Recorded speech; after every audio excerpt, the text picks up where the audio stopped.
All right, what's up, ladies and gentlemen?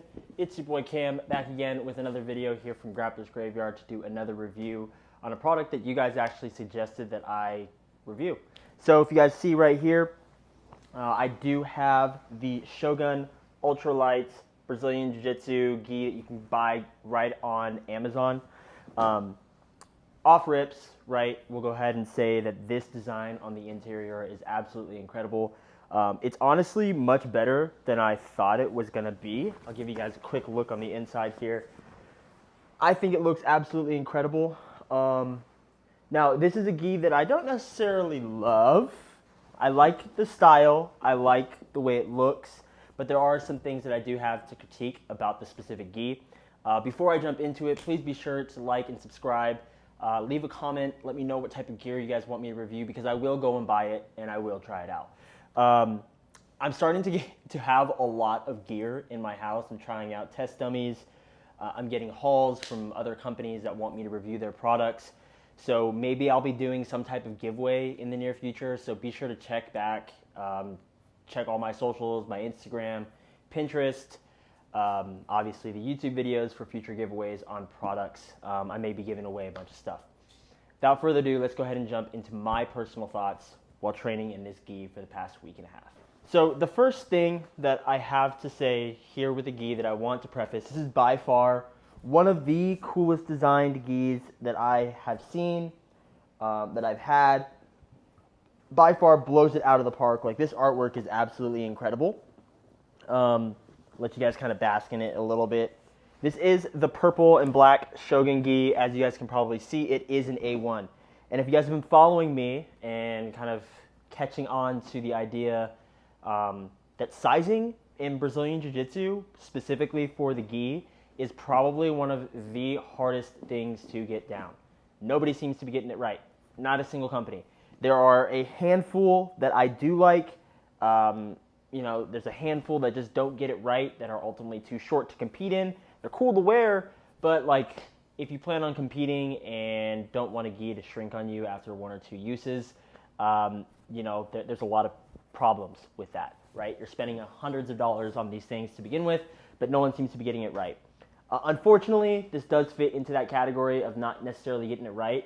On their size chart, it says that I would be fitting an A1.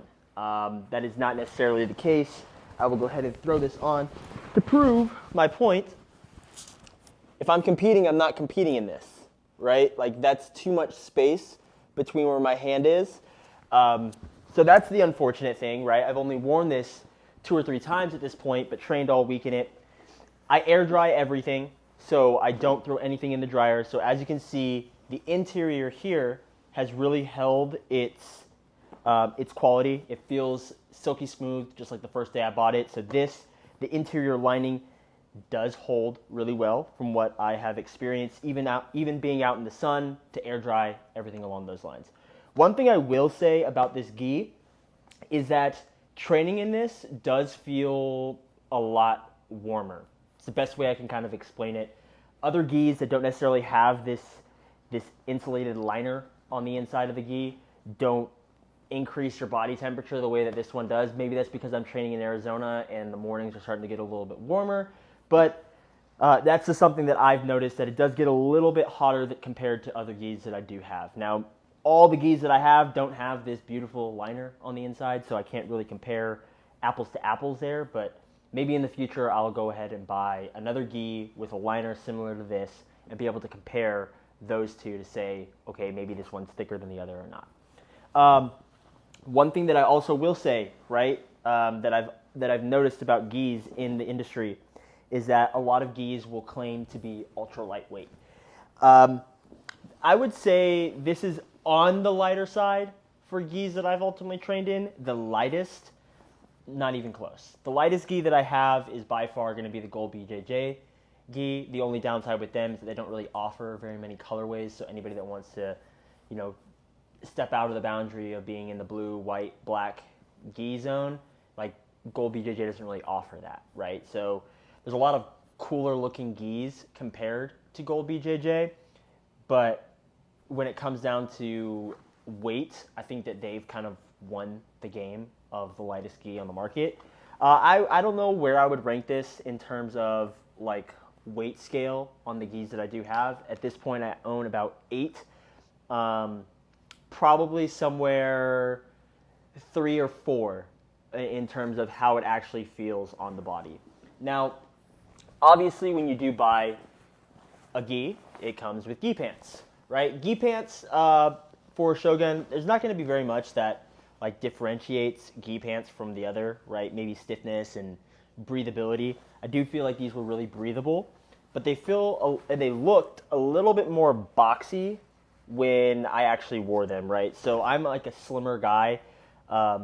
Future kimonos, I like how they did their pants, how it kind of like tailors down a little bit skinnier towards the ankles. These ones weren't necessarily the case. And if you guys can see this right here, it didn't really come with any like I don't necessarily know if that's gonna fray or kind of come undone or whatnot, but that's just maybe my pair.